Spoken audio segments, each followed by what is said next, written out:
चलिए बच्चों, हम आज आपको जो है आपकी जो एक्सरसाइज फर्स्ट है 1.1 का हम प्रश्न नंबर 2 करके करेंगे। 2 से स्टार्ट करेंगे। तो देखिए, दूसरा क्वेश्चन कह रहा है कि दर्शाइए कि कोई भी धनात्मक विषम पूर्णांक। तो देखिए, धनात्मक विषम पूर्णांक यानी 6q + 1 या 6q + 3 या 6q + 5 के रूप का है, जहां q कोई पूर्णांक है। विषम संख्या क्या होती है और सम संख्या क्या होती है? विषम संख्या वे संख्याएं जो 2 से विभाजित ना हो, जैसे 3, 5, 7, 9, 11, 13, ये सब विषम संख्याएं हैं। अब हम इस सवाल को हल करने के लिए हम यूक्लिड विभाजन एल्गोरिथम का प्रयोग करेंगे। यूक्लिड विभाजन एल्गोरिथम प्रयोग से यूक्लिड विभाजन प्रमेय से माना ए कोई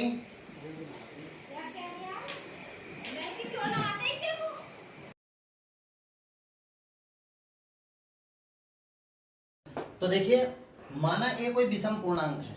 माना ए कोई विषम पूर्णांक है, ठीक है। तो ए बराबर बी क्यू प्लस आर, जहां b बराबर 6 मान लिया हमने। तो r का मान 0 से बड़ा बराबर होगा r का मान, लेकिन 6 से कम होगा। तब r का मान जो होगा, r बराबर हमारा होगा 0, 1, 2, 3, 4, 5, यानी 6 से कम लेकिन 0 से बड़ा और बराबर। तो अब हम सबसे पहले इस वाली समीकरण में हम b बराबर 6 और r बराबर 0 रखेंगे। लिखेंगे समीकरण फर्स्ट में r बराबर 0 और b बराबर 6 रखने पर, ठीक है। तो a बराबर 6q + 0, तो यानी कि a बराबर क्या हो गया मेरा 6q। अब लिखेंगे समीकरण फर्स्ट में r बराबर 1 तथा b बराबर 6 रखने पर, तो a बराबर 6q + 1। अब फिर हम इसी प्रकार से समीकरण फर्स्ट में b बराबर 6 तथा r बराबर 2, 3, 4, 5 रखने पर, तो हमारे पास क्या आ जाएगा? तो हमारे पास आएगा a बराबर 6q + 2, a बराबर 6q + 3, a बराबर 6q + 4 और a बराबर 6q + 5। अब देखिए, 6 जो है वो हमारी सम संख्या है। 6 क्या है? हमारी सम संख्या है। 2 भी हमारी सम संख्या है, 4 भी हमारी सम संख्या है। तो इसका मतलब क्या हुआ कि a बराबर 6q, a बराबर 6q + 2 और a बराबर 6q + 4, ये सम संख्याएं हैं। ये सम संख्याएं हैं क्योंकि ये 2 से विभाजित है। क्या है? 2 से विभाजित है। अतः a बराबर 6q + 1, a बराबर 6q + 3 और a बराबर 6q + 5 विषम धन पूर्णांक है। क्या है ये? विषम धन पूर्णांक है।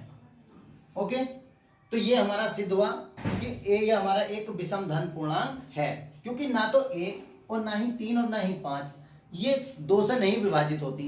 6 हमारी सम संख्या है, लेकिन यदि हम सम संख्या में एक विषम संख्या जोड़ेंगे तो हमारी विषम संख्या ही आएगी हमेशा सदैव। चाहे आप 2 में हम जोड़ लीजिए 2 + 1 या 2 + 3, 2 + 5, तो 2 + 1 बराबर कितना हुआ? 3, 2 + 3 बराबर 5, 2 + 5 बराबर 7। तो ये हमारी विषम संख्या आएंगी। ओके, देखिए अब आपका क्वेश्चन नंबर 3 है। क्वेश्चन नंबर 3 क्या कह रहा है? किसी परेड में 616 सदस्यों वाली एक सेना की टुकड़ी को 32 सदस्यों वाले एक आर्मी बैंड, बैंड का मतलब एक टुकड़ी में जिसमें मतलब आदमी परेड करते हैं के पीछे मार्च करना है, एक आर्मी बैंड के पीछे दोनों समूहों को समान संख्या में वाले स्तंभों में मार्च करना है। दोनों समूहों को समान संख्या वाले स्तंभों में मार्च करना है। उन स्तंभों की अधिकतम संख्या क्या होगी, यानी कि एक टुकड़ी में कितने आदमी होने चाहिए, मतलब कितने स्तंभ होंगे। एक जैसे 32 सदस्यों वाले एक जो है आर्मी बैंड बनाना है, तो 32 सदस्यों वाले कितने स्तंभ बन जाएंगे, यानी कि कितने अलग अलग पार्ट बन जाएंगे उनके। तो हम अधिकतम की बात कर रहा है, तो हम इसमें सबसे पहले इनका 616 और 32 का यूक्लिड विभाजन प्रमेय से हम इनका में से निकालेंगे। क्या निकालेंगे, हम में से निकालेंगे यूक्लिड विभाजन प्रमेय से। ठीक है, तो सबसे पहले 616 और 32 का में से यानी महत्तम समापवर्तक। तो 32 हमारा छोटा है, तो हमने पहले क्वेश्चन में बताया था कि छोटी संख्या से बड़ी संख्या को भाग देते हैं। 3 का पारा 6 में पढ़ेंगे, 3 दूनी 6, 2 बार गया, 2 दूनी 4, 2 तिया 6, 64 ज्यादा हो जाएगा तो एक बार पढ़ेंगे। 32 आएगा, 11 में से 2 गया 9, क्योंकि एक में से 2 नहीं जानेगा, जाएंगे इधर के 11, 11 में से 2 गया 9, यहाँ 5, 5 में से 3 गया कितना बचा 2, उतारा 6। अब 3 का पारा इसमें पढ़ेंगे, 3 नम 27, 3 नम 27, तो 9 बार गया, 9 दूनी 18 का 8, हासिल लगा 1, 9 ते 27 और 1 28, तो हमारे पास 9 आ गया, 9 दूनी 18 का 8, हासिल लगा 1, 9 ते 27 और 1 28। 16 में से 8 गया, कितना बचा 8, यह कुछ नहीं बचा। इस अब हम क्या लिखेंगे इसे कि 616 बराबर 32 गुणा 19 प्लस 8, यानी कि भाज्य बराबर भाजक गुणा भागफल प्लस शेषफल। अब हमारे पास शेषफल जो है 8 है, तो इस 8 से हम 32 को भाग करेंगे। क्या करेंगे, हम 32 को भाग करेंगे, तो 8 चौक 32, ठीक है, शेषफल 0, यानी कि 32 बराबर 8 गुणा 4 प्लस 0, यानी शेषफल 0 है। शेषफल 0 है, अतः में से 8 होगा। अब वो कह रहा है कि अधिकतम, तो अतः उन स्तंभों की अधिकतम संख्या, तो जो हमारा में से है वही हमारे स्तंभों की संख्या होगी। अतः अधिकतम स्तंभों की संख्या कितनी होगी, 8 होगी। यही हमारा आंसर है, यानी कि सबसे पहले हमने इसका में से निकाल करके इसको हल कर देंगे। सवाल बहुत दीजिए, देखिए क्वेश्चन नंबर 4 आपका है, यूक्लिड विभाजन प्रमेयिका का प्रयोग करके दर्शाइए। तो कोई भी धन पूर्णांक है, अगर उसका हम वर्ग करेंगे तो उसका वर्ग जो है, उसका वर्ग किसी पूर्णांक m के लिए 3m या 3m+1 के रूप का ही होगा, इससे अलग नहीं हो सकता। ठीक है, तो हमने माना कोई धन पूर्णांक a है, तो a बराबर हम क्या लिखेंगे, BQ प्लस R। a बराबर BQ प्लस R, मतलब कोई भी धन पूर्णांक है तो हम उसे ऐसे लिख सकते हैं जहां b हमारा क्या चीज है, यानी कि भाजक है जिससे हम भाग कर रहे हैं, डिवीजर है, और Q क्या है, क्विटेंट है यानी कि भागफल है, और R हमारा जो है रिमाइंडर यानी कि शेषफल है। यानी भाज्य बराबर भाजक गुणा भागफल प्लस शेषफल। तो हमने माना b बराबर 3, तो तब r का जो मान होगा, r का मान क्या होगा, वो 0 से बड़ा बराबर होगा r का मान, और लेकिन 3 से हमारा मान छोटा होगा, क्योंकि जब भी शेषफल जो होगा वो हमेशा जिससे हम भाग दे रहे हैं, शेषफल जो होगा जिससे हम भाग दे रहे हैं उससे हमेशा छोटा ही होगा, या तो 0 होगा या उससे छोटा होगा। जब भी होगा शेषफल हमारा उससे बड़ा नहीं हो सकता, यानी कि जिससे हम भाग दे रहे हैं भाजक जो है, उस भाजक से हमारा शेषफल कभी भी बड़ा नहीं हो सकता, या तो 0 होगा या उससे छोटा होगा। ओके, तो अब हम लिखते हैं इसे समीकरण फर्स्ट मान ली, तो लिखेंगे समीकरण फर्स्ट में b बराबर 3 और r बराबर 0 रखने पर और r बराबर 0 रखने पर, ठीक है। तो a बराबर 3q प्लस 0, तो a बराबर 3q। अब हम दोनों और वर्ग करने पर क्या लिखेंगे, दोनों और वर्ग करने पर तो a स्क्वायर बराबर 3q का स्क्वायर। जब हम इसका वर्ग करेंगे तो 3 × 9 और m को क्या लिख, q का क्या हो गया, q स्क्वायर। तो अब हम इसे लिखेंगे a square equal to 3 × 3q square, 3 × 3q square. तो a square equal to 3m, जहां m बराबर 3q स्क्वायर है। अब हम क्या लिखेंगे कि समीकरण फर्स्ट में b बराबर 3 और r बराबर 1 रखने पर, ठीक है। तो a बराबर 3q प्लस 1, दोनों और वर्ग करने पर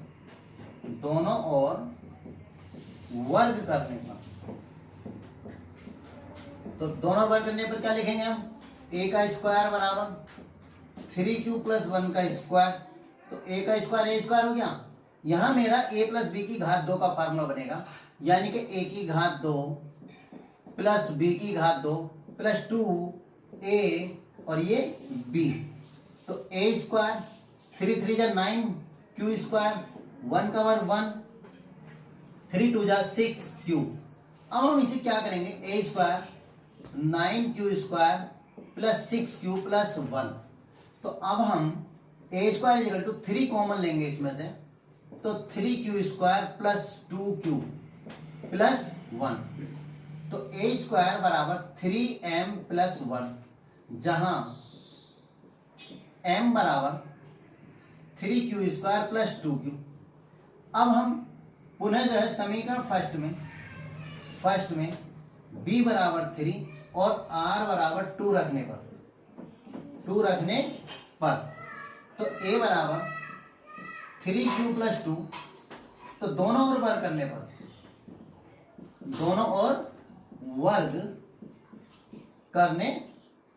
तो दोनों वर्ग करेंगे तो a स्क्वायर, अब ये मेरा 3q प्लस 2 का स्क्वायर हो गया।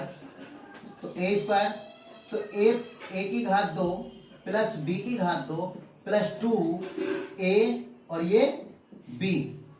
तो a स्क्वायर 3 3 जा 9q स्क्वायर 2 2 जा 4 प्लस 6 3 2 जा 6 2 जा 12q। तो अब हम इसे क्या लिखेंगे, a square 9q square plus 12q plus 3 plus 1, 4 को हमने 3 प्लस 1 लिख दिया। तो a स्क्वायर इसमें से 3 कॉमन ले लिया, तो 3 3 जा 9q स्क्वायर प्लस 3 4 जा 12q प्लस 1। तो ये हमारा आ गया कि a square equal to 3m plus 1। तो देखिए ये भी हमारा a square equal to 3m plus 1 आया, ये भी हमारा a square equal to 3m plus 1 आया। अतः हमारा जो है ये धन पूर्णांक, कोई भी धन पूर्णांक है, यदि हम उसका वर्ग करेंगे तो वो इसके ही रूप का होगा। ओके, समझ में आया? Question number 5 same question number 4 के तरीके से है। वो क्या है, देखिए क्वेश्चन नंबर 4 में जो था वो था यूक्लिड विभाजन प्रमेय का प्रयोग करके दिखाइए कि किसी धन पूर्णांक का वर्ग 3m और 3m प्लस 1 के रूप का होता है। लेकिन यहाँ वर्ग के स्थान पर क्या कह रहा है, घन का मतलब घात 3 क्यूब करना है। तो वो किसी पूर्णांक m के लिए 9m या 9m प्लस 1 या 9m प्लस 8 के रूप का होगा, इससे अलग नहीं होने का। तो हमने माना वही काम इसमें करेंगे।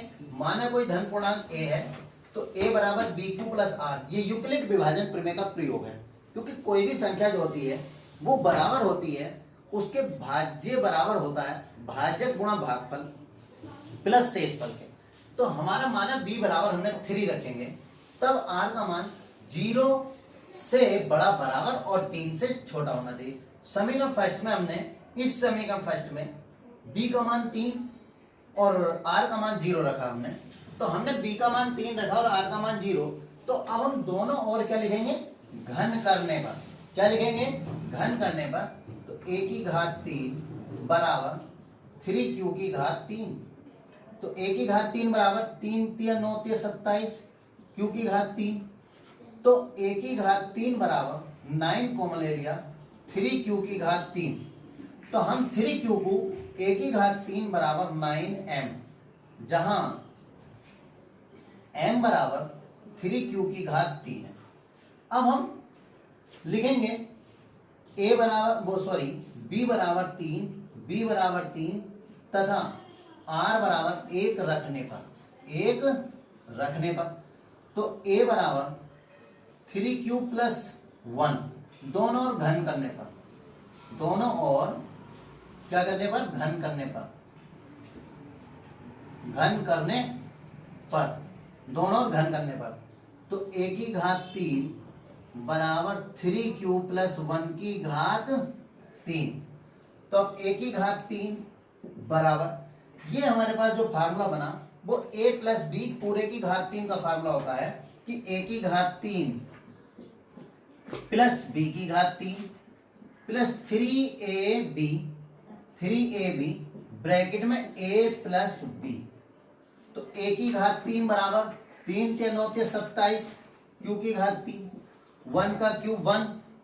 अब इसकी 3 तिया 9, 9 तिया 27 क्यू स्क्वायर प्लस 3 तिया 9, 9 की 1 से गुणा करेंगे तो 9q आएगा। ओके, अब हम क्या लिखेंगे, a cube equal to 27 q की घात 3, 27 Q square plus 9q plus 1। तो a की घात 3 बराबर, इसमें से 9 कॉमन ले लिया हमने इतने में से, तो हमारे पास 9 9 के 27 क्यूब, 9 के 27 स्क्वायर और ये हमारा क्यूब प्लस 1। तो ये बना a क्यूब बराबर 9m प्लस 1। इसको हमने m मान लिया, जहां m बराबर 3q की घात 3, 3q square plus cube. Okay, अब हम फिर उसमें b बराबर 3 और r बराबर 2 रखने पर, तो a बराबर 3q प्लस 2, दोनों और घन करने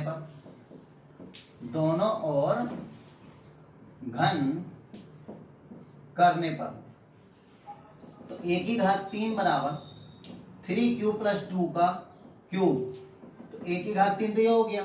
अब a प्लस b की घात 3 का formula a cube plus b cube plus 3ab